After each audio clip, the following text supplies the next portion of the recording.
forget to take some photos. 3, 2, 1, bonsai! All right, thank you very much, everybody. Yeah!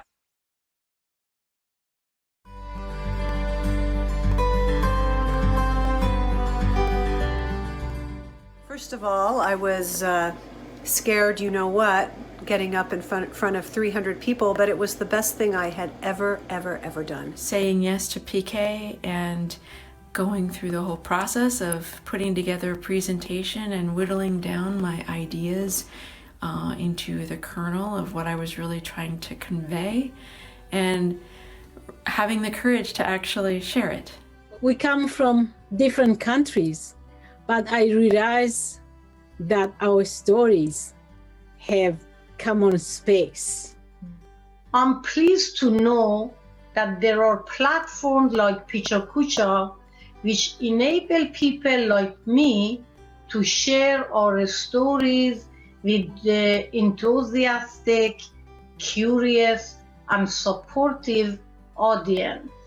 My experience really taught me how to identify the presentation style and to start cultivating images that really represent me and tell my story in a more clear and passionate way. So having someone to help me out definitely helped a lot. When I was meeting with Kim and she was helping me shape it, that helped me not be as nervous as I would have been if I just had to work on it on my own.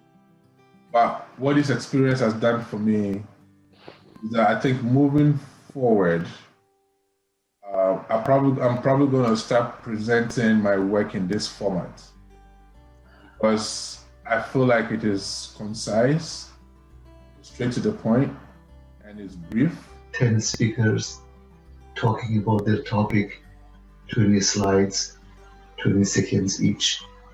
How cool that is. That's PechaKucha of Maine, and I am honored to have been a part of it. Try it. You would never regret it. If PK is it, then follow through. They'll give you the support to see your vision to fruition, and you'll have a lot of fun and learn a lot on the way. So yes, you have to do this. It's good, it's frightening, it's crazy, it's exhilarating, it's wonderful, and yeah, can't say enough about it, and about the organizers, and about having this opportunity presented to us here in Portland, Maine. So glad you're here with us. Welcome officially to PechaKucha Portland's third virtual PK event. We are so pleased that you are here with us to experience the energy and creativity of our presenters tonight. For those of you who may be new to PechaKucha, this format, PechaKucha or PechaKucha means the sound of conversation or chit-chat in Japanese. Back in 2003, Mark Dytham and Astrid Klein developed the format while working in Tokyo to encourage livelier presentations from their architect colleagues. The rules are that each presenter gets 20 slides, but only 20 seconds per slide. So the presentation has a total running time of 6.5 minutes. This format, as you heard in the testimonials just now, enriches the story told for viewers and deepens the relationship to the content for the presenters themselves. So often on the PechaKucha board, we have heard presenters say how much they've learned from the process and how surprised and delighted they've been with the experience as a whole.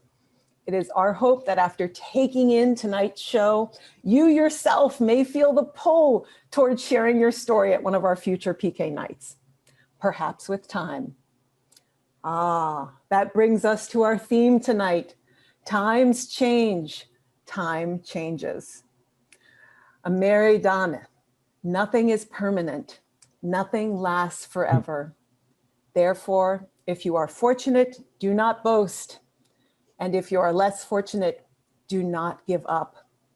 In all of our endeavors, may we remain humble and cooperative.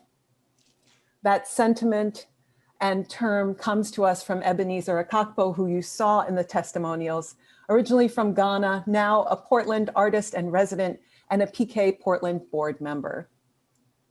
The transformative power of time, how we grow and evolve within the time we're given, how community and creativity can transform confusing or painful experiences into a brighter, clearer present and future. How relationships heal, how people change, and how through it all, we have choice. How do you choose to use your time? For many of us, the pandemic has brought that question to the forefront. We are grateful that you are choosing to spend this slice of now with us. And before we jump into our first presentation, we want to enthusiastically thank our generous sponsors, without whom these events would not be possible. Our presenting sponsor is Greg Bolus and family, outstanding commercial real estate developers and brokers, longtime friend of Maine's creative organizations and endeavors. Thank you so much, Greg.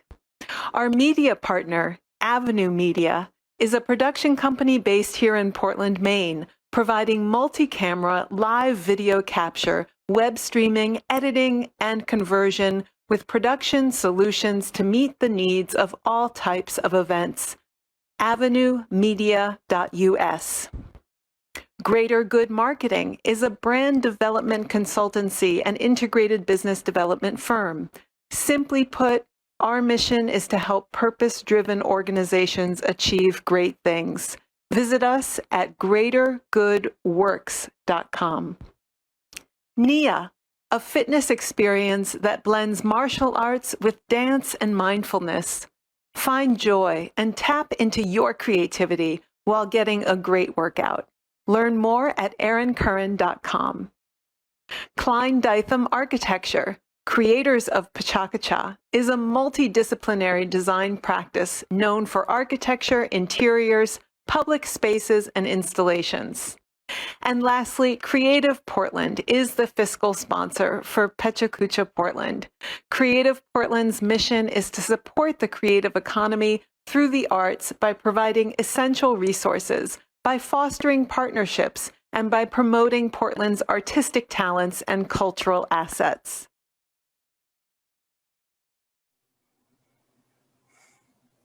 Thank you, sponsors. And now, without further ado, our first presenter of the evening, Carolyn Delaney. Carolyn Delaney spent over 20 years leading IT departments, an industry known for rapid changes. In 2019, along with a group of friends, Carolyn launched a print magazine devoted to amplifying hope and celebrating freedom from addiction. Carolyn serves on the board of directors for Women Standing Together and the Maine Association of Recovery Residences.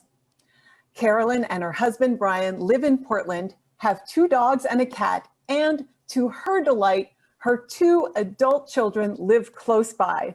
Please join me in welcoming Carolyn Delaney with Changed People, Change People.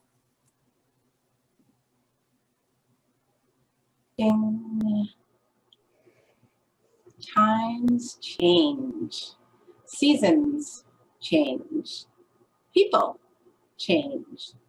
Mine is a story of how changed people can help others to change. My name is Carolyn Delaney. I am a drug addict and an alcoholic, and boy, have I changed. This is my family on family game day. Boy, do we love our board games. That's my son, Keegan, my daughter, Shauna, and my husband, Brian. Just this past Monday, Brian and I celebrated our 18th year wedding anniversary. I'm a Mainer, born and raised, and I love our state. I've lived in the same house in Portland for 25 years. Today, I'm a mother, a wife, a daughter, a sister, a homeowner, business owner, and active community member in recovery. But that wasn't always the case. I was a daily drinker, homeless and hopeless, trying to pull my life together for over a decade. I would come to in this alley off and on during the summer of '91, and little did I know in that white building at 7 a.m. every day was a meeting of Alcoholics Anonymous. I didn't know it at the time, but once I start drinking, I have no control over an off button. But the people who were going to that meeting could relate. The people going to that meeting knew that there was a life waiting for me when I was ready for it. But I had no vision of what that could look like, but they did. In '92, Child Protective Services stepped in and sent me to Crossroads for Women, a 30-day treatment program in Wyndham. With the other women there, I learned that I am an alcoholic and that once I take a drink, the drink owns me and my life spirals out of control. A few months later, that first drink, my life spiraled out of control again, which led to an ultimate surrender. This time a longer program called Avodia House. It was here in this room that I learned how to ask for help and stayed sober for 6 months as a woman now in recovery.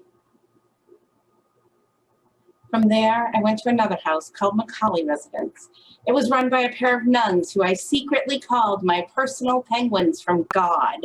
Those second floor windows was where I got my kiddos back and stayed sober one day at a time as a mom, now in recovery. There have been many people in my life who have helped me to change. They had been where I had been, done what I had done, but weren't there now and knew that change was possible for me too. I learned how to hold my head up with dignity, how to repair the damage done, or just accept what is. They knew that change was possible because they too had changed. All I know is at some point, 28 years ago, I asked something to help me, and in that moment, I became a different person. 25-year-old me could never have imagined this life that I've lived because changed people have helped me change. Professionally, I'm a geek. I've always been a geek. And over the past 30 years, technology has literally changed the world that we live in. Social media has been used as a weapon for toxic comparison and an amplification of intense sadness in the stories about addiction. I want to change that because technology can also be used as a message to amplify, especially in this conversation about addiction. As individuals, we all have access to a bullhorn through social media, and each of us has the power to share a message to the masses. But it hasn't always been this easy to communicate a message so broadly. Back in the early 90s, when I was still drinking, I created a newsletter for a guy named Bobby Hall. His newsletter, Journey, was about recovery because he was an alcoholic in recovery and wanted others to know that there was a way out. At that time, creating a newsletter was time-consuming and expensive, but he was on a mission. In 2017, I had a dream, like when you're sleeping dream, about that newsletter, and that was just really weird. And I filed it away as that was just weird. But then in 2018, rocked by another overdose death, the Serenity Prayer on my dining room wall helped me ask the question, well, what can I do? I stood up that morning, a changed woman. I don't think I knew it then, but I know it now. That dream had planted a seed about getting a message of hope out to the masses. And that day I knew with my background I could be of service to make recovery from addiction more visible. After talking to friends, we created a print magazine to tell the stories of changed people, personal recovery stories from someone who has been there and done that. They're not there now, and that is hopeful. Times have changed, and we didn't need a big media company to validate our vision. We could do it ourselves, so we did. The times have changed, and there are many paths to recovery. With over 2 million members, AA is by far the biggest, and dozens of groups have formed based on their fundamentals because of the power of that program. But there are many other free recovery programs available. Let's make them more visible to make recovery more accessible. So here I am today, a woman in recovery on a mission to make recovery from addiction visible. And there's a whole group of us on this mission. Some of us have been through the hell of addiction, others have watched, and some want to be part of a solution. Now, as a business owner in recovery, my own experience has proven that when I ask for help, people show up. I will need to change in order to be the woman that can build this company, to get this message out consistently, boldly, and loudly. In a world when I can amplify anything, I choose to amplify hope and help others do the same. Times change, seasons change, and people can change. It's time that this conversation about addiction changes, because we can and do recover. Let's talk about that.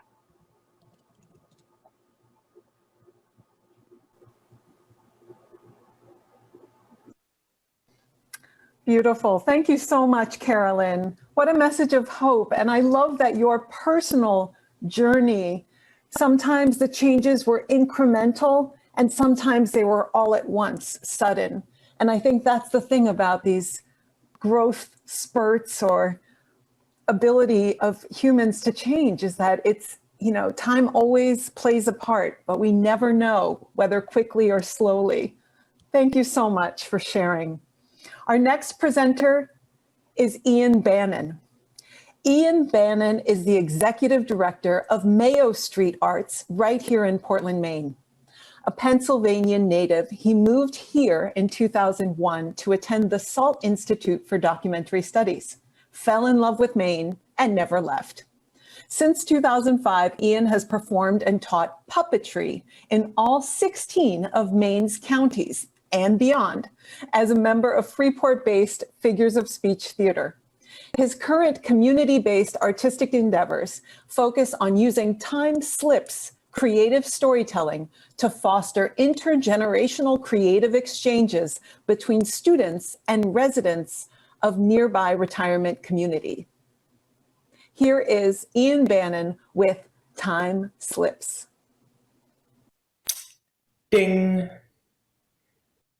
Good evening.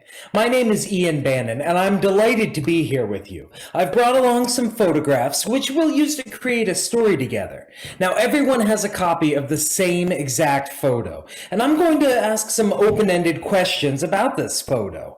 And you can answer any way that you'd like. There's no right, there's no wrong, no need to be clever. And over time, your answers will add up to create a story together.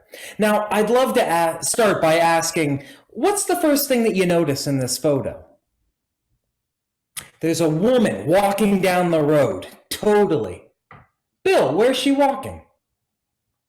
This is my grandma Louise, there on the left with her arms folded. This photo was taken long before I came into the world. Long before there was any sense that she would be plagued by memory loss in her old age. Now she's in an assisted living community outside Pittsburgh, where she was born and raised. If you don't yet know someone who's suffering from memory loss, you will. There are currently more than 6 million Americans living with the most common type of dementia, Alzheimer's, and that'll grow to 13 million by 2050. It's a heartbreaking disease that strips people of their identities as mother, doctor, best friend, everything that makes us who we are. And after years of not seeing my grandma, coupled with regular discussions about her declining health, Grandma Louise began to fade into the realm of archetype, the idea of a grandma with memory loss instead of my grandma. Time Slips creative storytelling provides us with a simple way to connect to each other in the moment, without the pressure of memory. Okay, so she's walking down the road into the country. Where's she going, Eileen? Oh, she's going to meet her boyfriend. What? They're going to elope. What do her parents think about this? Her parents don't understand what she sees in him. Her father wouldn't give her blood. They had to elope. Where do you think they're heading, Bill? To New York, the big city. Yeah, that's right. I came to Time Slips in a very roundabout way. For the past 15 years, I've been the director of education for Figures of Speech Theater, a touring puppet theater company based out of Freeport. That's me there in the shadows on the left, animating the head and the arm of the little match girl, alongside a couple other puppeteers. It's a trippy, meditative experience in which you give yourself over to the puppet, like you're just hanging on and enjoying the show as this thing comes to life. And as I grew into my skill as a puppeteer, I began to teach others. This little guy here is a bunraku puppet, a Japanese-style puppet operated by 2 to 3 people working together, like in The Little Match Girl. Younger students take really well to shadow puppetry, and I've developed this full-body silhouette style of puppetry, which students can use to tell their own story or stories taken from curriculum or oral histories that they gather from other members within their community.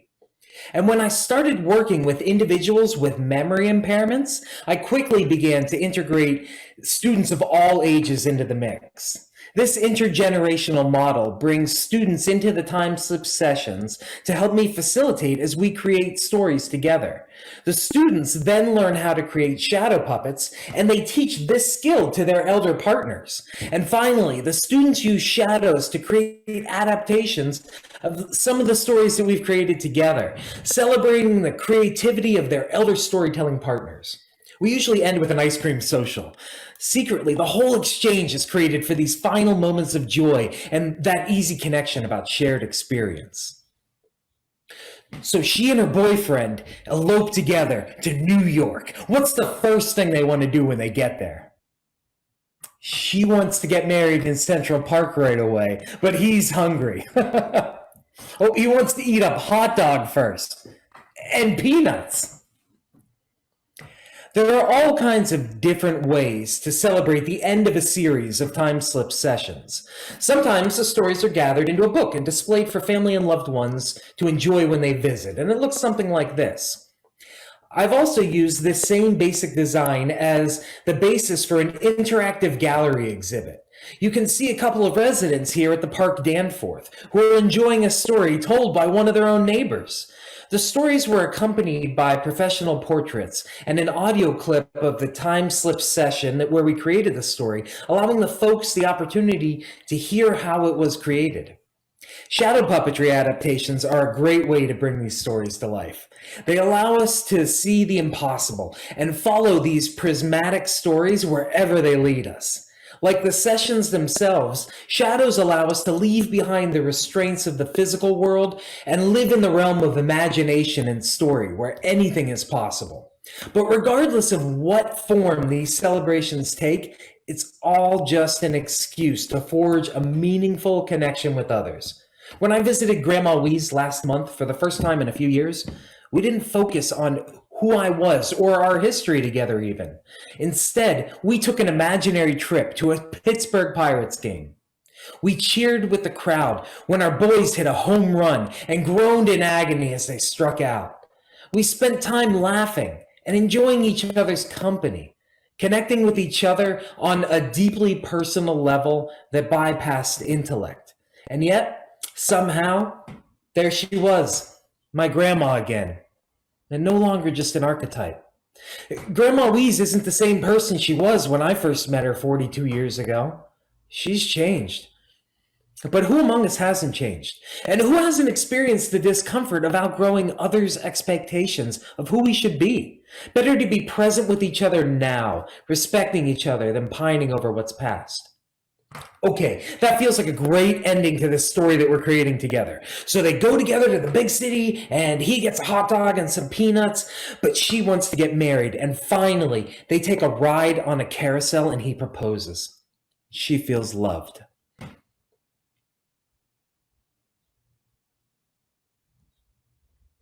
Thank you so much, Ian.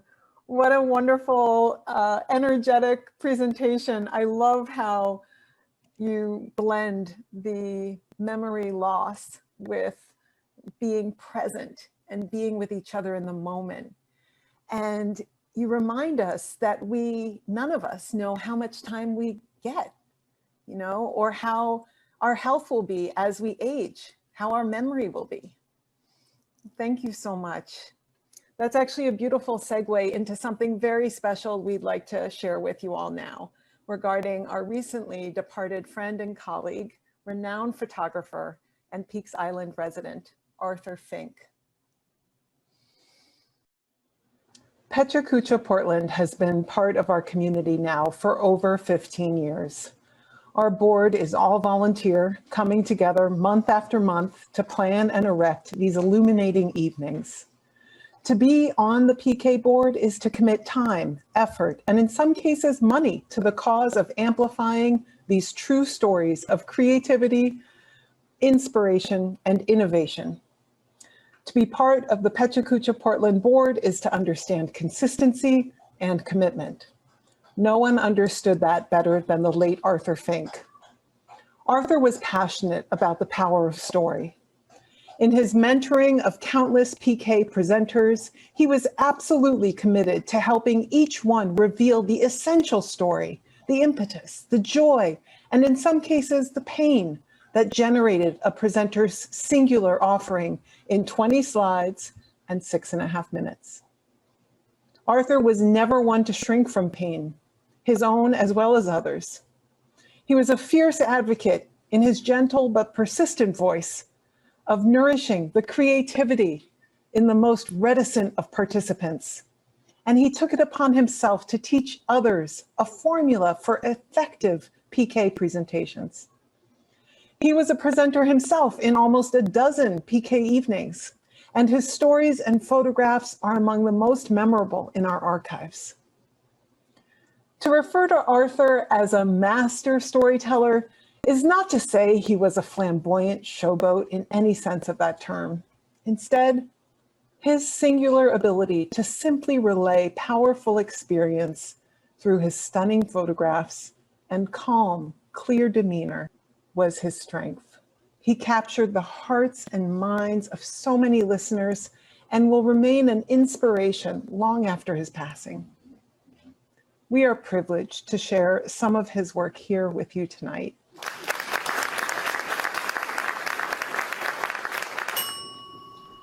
So this is a picture of compassion.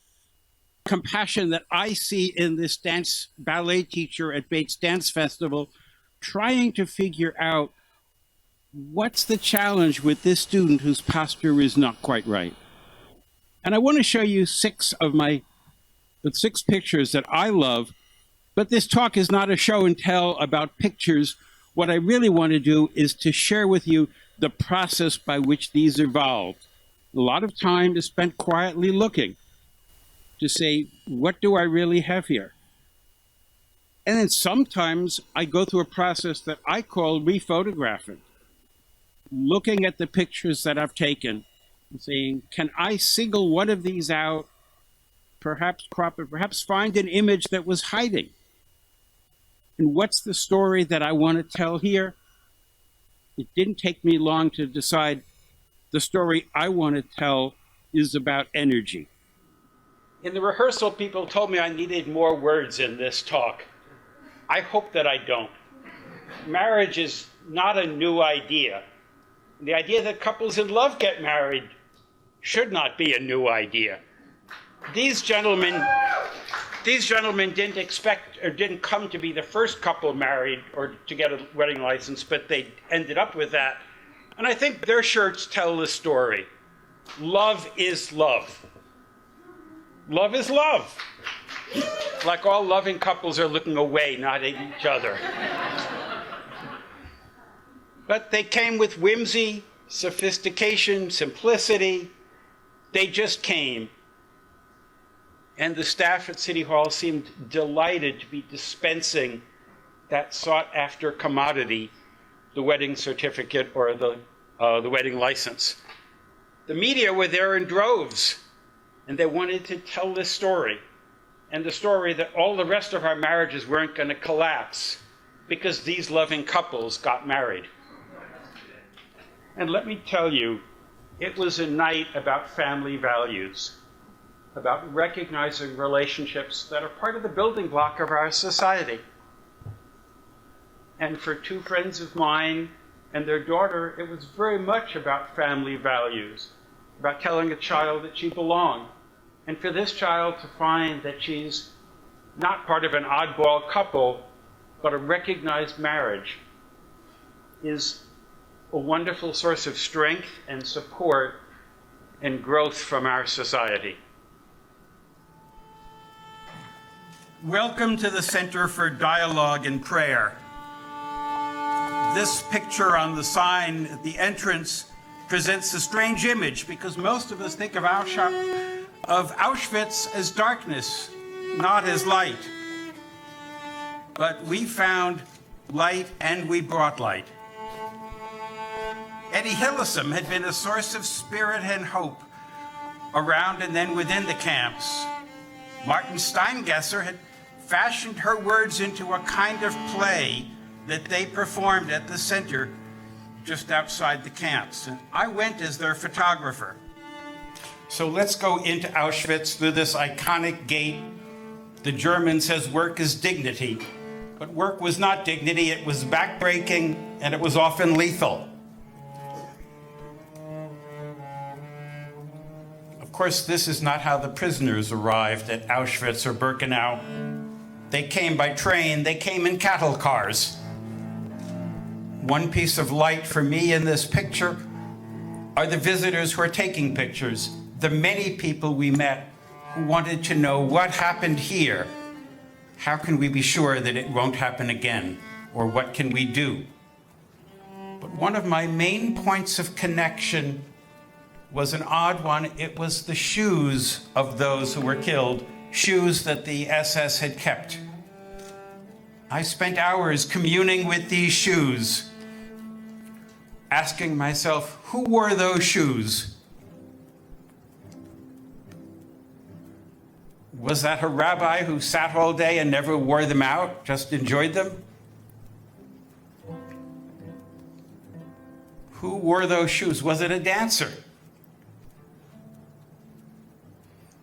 Was this the shoe of a young child, rambunctious, wearing them out almost before they started? This Dutch musician, a prisoner who was put in the camp orchestra, she was a world-renowned violinist, wrote that the most bloodthirsty SS soldier could hang, shoot, or gas people. But when we gave a Christmas concert, they cried. Yes, even some of their humanity remained. We met some young Turkish fellows who had learned nothing about the Holocaust in school. When they read about it, they could hardly believe what they read. And so they came during their holiday week to Auschwitz to find out what had happened. They might have asked the trees. These trees know what happened in the earth they live in. For me, the Holocaust was once a horrible statistic. Now, after this journey, it's a very difficult set of personal stories, a cautionary tale, and an inspiration for us to let our light shine. How often I hear, I'm not creative. It's just not true. Many of us have been taught to hide behind that myth. Too often our judgment or our fear of judgment blinds us to our own brilliance. Yes, sometimes we do need help to let our creative vision shine. And my marvelous little dancer jumping up into the heavens. But, ugh, I looked at that last picture. I said, you flubbed it, Arthur. Her hands are outside the picture. How could you do that? And then I looked more carefully. I said, it's perfect. They're floating up into the sky. They're telling that story. Arthur, connect your heart and your eyes a little bit better, and you'll be right where you need to be. Thank you.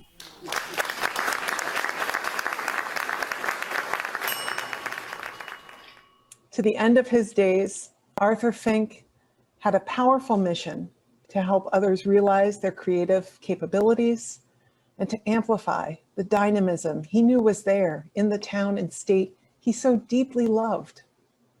Arthur will be greatly and powerfully missed, but the integrity of his commitment to true storytelling will live on in all of us.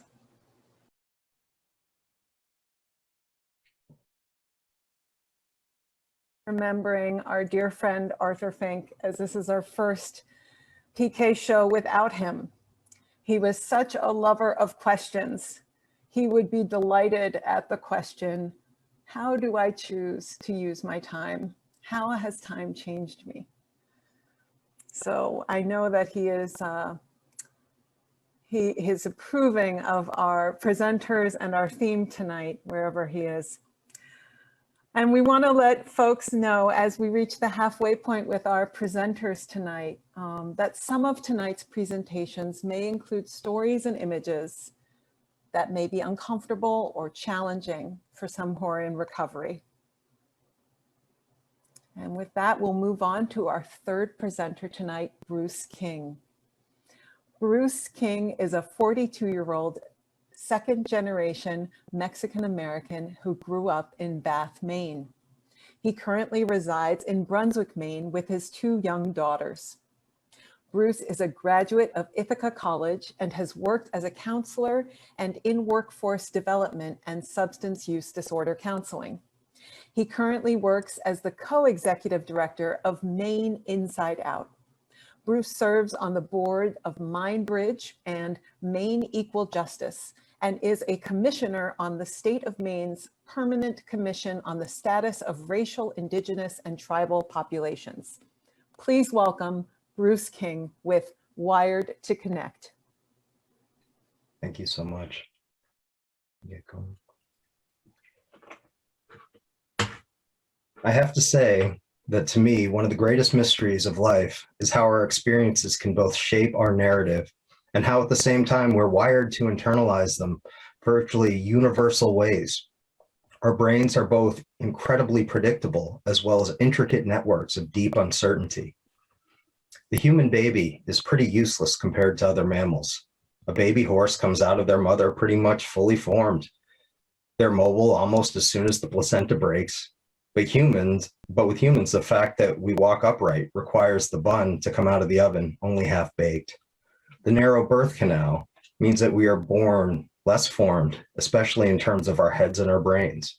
Otherwise, mothers would be crippled after having just one child. That may be the source of our deep potential, but it's also why we're susceptible to even mild forms of trauma. Infants are defenseless and can't feed, change, or even keep themselves warm. We're vulnerable for years out of the womb. Nature's solution is that we are wired to connect, and to fail to do so in nomadic times, and even today, would literally mean death. My mother moved from Mexico with my father 5 years before I was born, an only child. She came from a large family and a culture that was built on a web of interconnectedness. In the small Maine town I grew up in, however, I found myself a weird kid, bullied and isolated. During the summers, we would go down to be with family, and everything felt different. It was the feeling of being part of, instead of simply apart from. Community and interdependence ran deeper, and individualism was less mandated as a virtue. Even with my less than perfect Spanish, I always felt welcomed and included wherever I went. In the US, my desire to be part of something bigger propelled me to seek out subcultures to provide belonging. I found punk, hip hop, skateboarding, anything that would give me an excuse to gather with other oddball peers. I was longing to be a part of a bigger community. But this urge to connect isn't exclusively mine. Humans aren't exceptional in terms of strength or instinct. It's our ability to conspire, to communicate, and to collaborate that brings us together and brings us to the top of the food chain. It's also the bedrock of settled agrarian and even post-agrarian societies. You see, our brains feed us neurotransmitters when we connect to each other to ensure that we continue to do so. It is vital to our very survival. And the chemicals are similar to those released by drugs. So for me and many others, drugs were never really the problem. In fact, they were really the solution. In my 20s, I no longer had school as a congregate setting, and I found myself painfully lonely. I began selling cocaine and opiates in part because it brought community with other people taking substances. And soon I found I was never alone, which also filled something in me. And the more I used, the more isolated I found and wanted to be more alone. Eventually, I just wanted to die. And I went out one fateful day and bought a 38 with the intention of killing myself within 24 hours. It was not to be, The following morning, I found myself surrounded by 6 federal agents and a police dog snarling in my ear, but it washed over me a deep calm, like I was going to be okay. I had a lot of time ahead of me that I was facing, and they let me out on an ankle bracelet where I was allowed to care for my mom, who'd become sick with cancer, until I'd be taken into custody. Against all odds, she survived, but with great support. And for both of us, recovery meetings created our community that I hadn't felt since Mexico. By the time I turned myself in, I'd figured out what I'd needed. My pain had not been from parental abuse or neglect, but it was from failing to connect to others around me. Admittedly, this was a widespread form of trauma, but it's deep and it's valid. And I found the solution to be community. Much of my prison bid was done in overcrowded barracks and open rooms. And in spite of many traumatic and terrible things that happened there, I also found myself embracing the parts of community that came with being a part of the Latino population. With other men, I found a band of brothers, and we passed 3 years together. You see, rejection registers in the brain as pain. Pharmaceutical painkillers and illicit drugs alike work on these networks. Emotional and physical pain are deeply interwoven, and for good reason. They're telling us that without help from one another, our lives may be in danger. They're trying to make us reach out. They're trying to make us take action. Journalist and author Sebastian Junger writes about this in his book Tribe, where he notes how veterans with post-traumatic stress disorder had major declines in symptoms when in groups of others with similar experiences. Trauma is asking to be processed with our peers and removed from its embedded impasse within our body. Our brains are trying to bring us closer to one another with oxytocin, serotonin, and endorphins. Even or especially the most horrible experiences are opportunities that are trying to get us to open up to one another. It may even be the reason why when we see someone in pain, our natural instinct is to go up to them and ask them what is wrong. Over 10 years after my release, I cultivate community as a job. It allows me to help heal some of the communal wounds of poverty, racism, homophobia, the stigma of addiction, and many of the unseen impacts of othering. I've gotten to work with some really amazing organizations. Today, I work at Maine Inside Out as the co-director, and we're getting ready to open our first physical site in Lewiston. We've been doing collaborative theater pieces within the Youth Development Center and in various spaces offered to us for over 12 years. And it's our hope that our new space will be a place of congregation and connection. See, one of the hardest parts of this work is that those who need love the most are often the hardest to get through to. And in many cases, how damaged people seek love is also what drives them into the behavior that gets them into trouble, myself included. MIO reaches out to them. Community is not a passive thing, and love is likewise a verb. It's how we build a world where everyone matters and belongs. Thank you. Thank you so much, Bruce.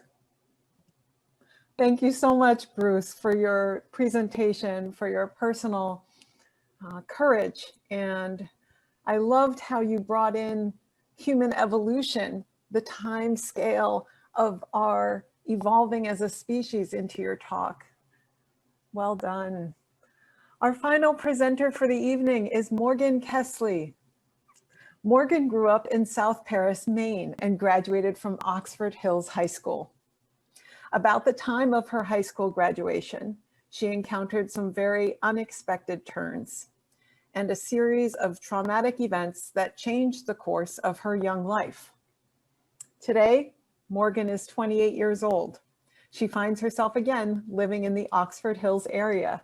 She loves her job as the finance and administrative manager of Maine Inside Out here in Portland, an organization that works for youth justice and supports incarcerated youth, both inside and out.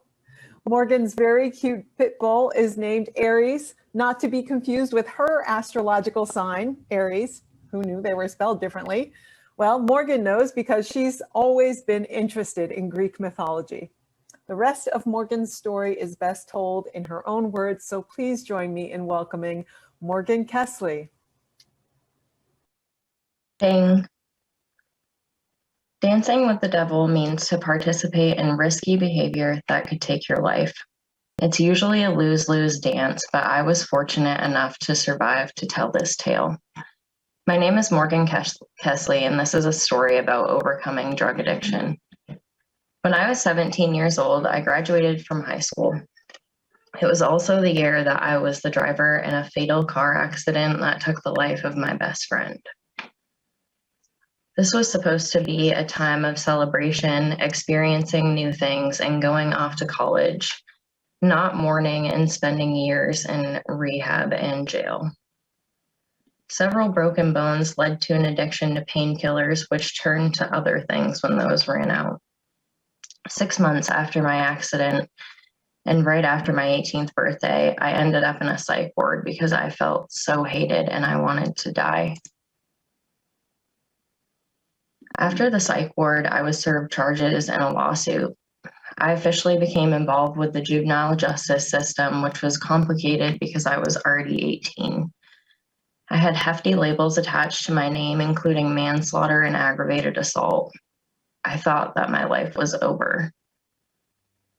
However, the justice system was generous to me at first, offering me a chance at rehab.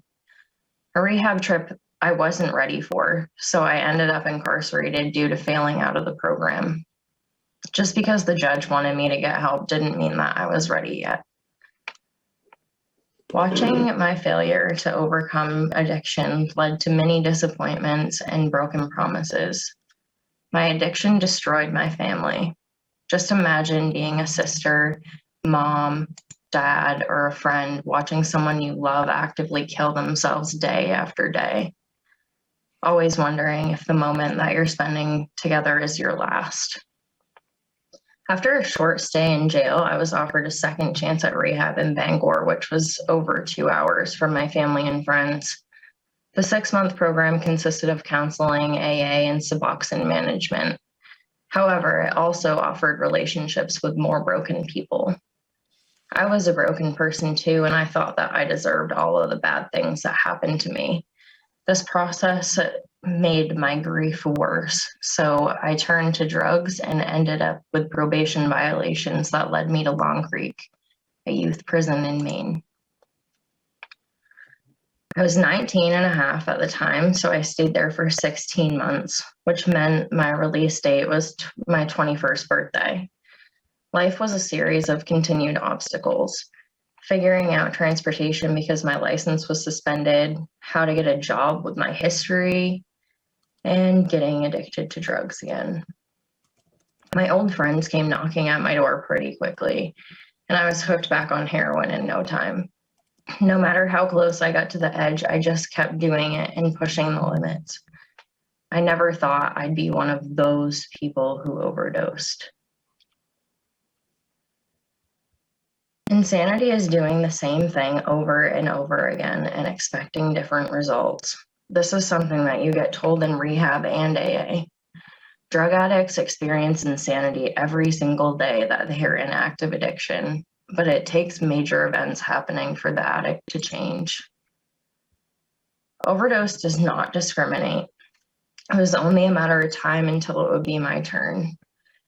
I overdosed twice by the age of 23.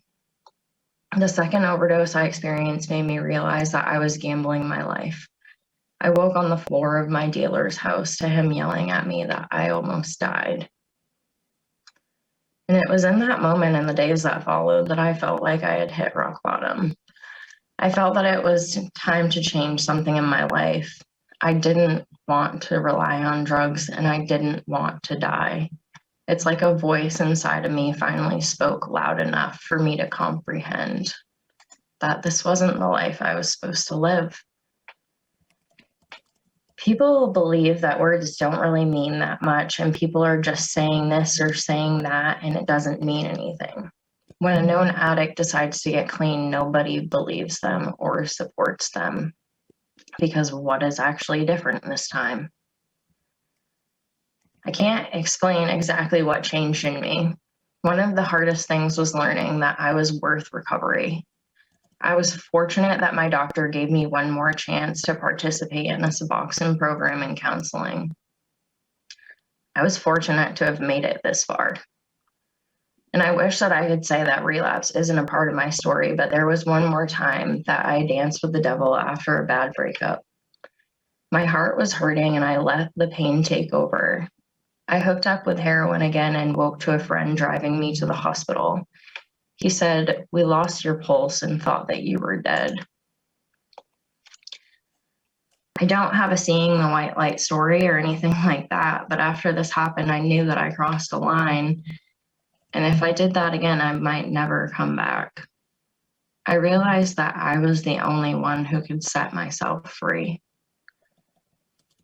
Shortly after deciding to get sober, I ran into a guy that I went to school with. A guy that I originally thought would never be with a girl like me because of my history. I was wrong. When we locked eyes, our hearts already had plans. I've been sober for 3 years and counting. I now have a healthy relationship, a 2-year-old daughter, and a house of our own. I've accepted parts of my past that I once thought I'd never forgive myself for. I wake up and I look forward to the future. My sobriety has brought me many great things, including a new career with Maine Inside Out. MIO is a nonprofit organization that's creating a world where everyone matters and belongs by creating art and theater and working with individuals who've been impacted by the criminal justice system. Let my story help you see that change is possible. I'm going to have to go back. I'm going to have to go back on the Zoom in a minute. Thank you so much. Thank you, Morgan. A powerful, courageous story, and we so appreciate you sharing it with us tonight. Thank you, Morgan. Thank you, Bruce. Thank you, Ian and Carolyn. Thank you to all who are watching, who have shared in the remembrance of our dearly missed board member and friend, Arthur Fink. Thank you to all of our volunteer PechaKucha Portland board members who work tirelessly behind the scenes to make one of these shows possible. And a special thanks once again to our presenting sponsor, Greg Bolus and family, our leadership sponsors, including Avenue Media, NIA, Greater Good Works, and our fiscal sponsor, Creative Portland. An especially big thank you to all of you who have been here with us tonight. Thank you for tuning in and watching and listening and learning from our courageous and impassioned presenters. We would not have a show without you. So please visit PechaKuchaPortland.org and share your idea for a PK presentation or a theme you would like us to see put on for a future program. And with that, we will say, see you next time. Enjoy your time and good night for now. Thank you.